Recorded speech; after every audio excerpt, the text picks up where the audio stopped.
तुम्ही काम करणार पैशासाठी की पैसे काम करतील तुमच्यासाठी? आहे ना विचार करण्यासारखे?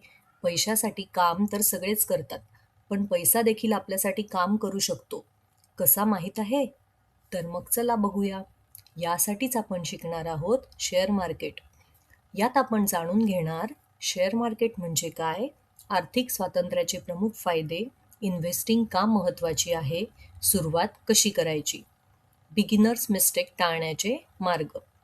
जेव्हा आपण शेअर मार्केट असं ऐकतो, तेव्हा आपल्या माइंडमध्ये काय येतं? पैसा की जोखीम? बऱ्याच जणांना असं वाटतं, शेअर मार्केट म्हणजे कमी वेळात जास्त पैसा कमावण्याची संधी. तर काहींना वाटतं, की शेअर मार्केट म्हणजे रिस्क, जोखीम. तर आता खरं काय? खरं तर शेअर मार्केट म्हणजे अभ्यास आणि संयम ठेवून केलेली पैशाची वाढ. तुम्ही मोठ्या उद्योजकांना बघितलं आहे का? ते कधीच एका फायनान्शियल सोर्सवर डिपेंडंट नसतात. जसे रिलायन्स, बिर्ला, टाटा यांचे बिझनेस वेगवेगळ्या क्षेत्रांमध्ये आहेत. कपडे, हॉस्पिटल्स, फूड म्हणजेच त्यांच्याकडे मल्टिपल उत्पन्नाचे सोर्स आहेत. मग का बरं या उद्योजकांना सगळ्याच क्षेत्रांमध्ये आपले पाय रोवायचे असतील? तर आर्थिक स्वातंत्र्यासाठी. त्याच प्रकारे आपल्याकडेही उत्पन्नाचे मल्टिपल सोर्स असायला हवेत आणि यालाच म्हणतात आर्थिक स्वातंत्र्य. कशाला हवं हे आर्थिक स्वातंत्र्य?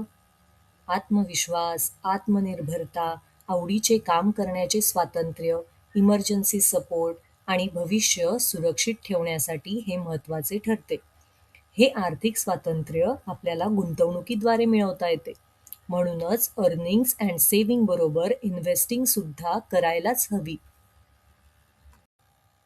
आता आपण बघूया आर्थिक ज्ञान हीच खरी शक्ती आहे असं का म्हणतात. कारण पैशाचे योग्य नियोजन, आर्थिक स्वातंत्र्य आणि कठीण काळात आपल्याला ते स्थिरता मिळवून देते. आता हे व्यवस्थापन म्हणजे नेमकं काय? पैसा योग्य ठिकाणी वापरणे, वाचवणे आणि वाढवणे. तुमच्यापैकी बऱ्याच जणांनी रिच डॅड पुअर डॅड पुस्तक वाचलं असेलच. त्यात एक वाक्य आहे, श्रीमंत अधिक श्रीमंत होतात, गरीब अधिक गरीब होतात आणि मध्यमवर्गीय देण्यांशी कायम झगडत राहतात. हे कशामुळे? तर पैशाचं व्यवस्थापन नीट न केल्यामुळे. म्हणून पैशाला कामाला लावता येणं पण शिकायलाच हवं. आता तुम्ही म्हणाल, पैसे तर सगळेच मॅनेज करतात. बरं, मग कसे मॅनेज करतात? खर्च कमी करून आणि बँकेमध्ये एफ-डी, कॅश अशी सेव्हिंग करून. फक्त एवढं पुरेसं आहे का? सेव्हिंगमुळे पैसे सुरक्षित तर राहतात, पण कधीच वाढत नाहीत. इन्फ्लेशन म्हणजे काय माहीत आहे का? दरवर्षी वस्तू आणि सेवांच्या किमतीत होणारी सततची वाढ. आज एखादी वस्तू आपण ₹100 घेतली, तर ती 2 ते 3 वर्षांनी 200 किंवा ₹300 मिळते. हे कशामुळे होते? तर इन्फ्लेशन म्हणजेच महागाईमुळे. पण मग एफ-डीला पण इंटरेस्ट मिळतोच की. हो, एफ-डीला इंटरेस्ट मिळतो.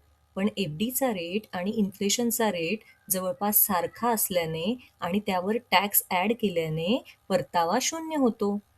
त्यासाठी थोडी का होईना इन्व्हेस्टिंग प्रत्येकानेच करायला हवी. 50-30-20 हा नियम तुम्हाला माहीत आहे का? हा नियम सांगतो, पगारातील 50% रक्कम गरजांसाठी, 30% मनोरंजन आणि 20% बचत आणि गुंतवणुकीसाठी ठेवा. याचा पैशाचे व्यवस्थापन करण्यासाठी उपयोग करू शकतो. पण 20% रक्कम ही आधीच बाजूला काढणं शिकायला हवं. तर आता तुम्हाला सगळ्यांना हे कळालंच असेल की इन्व्हेस्टिंग का महत्त्वाची आहे.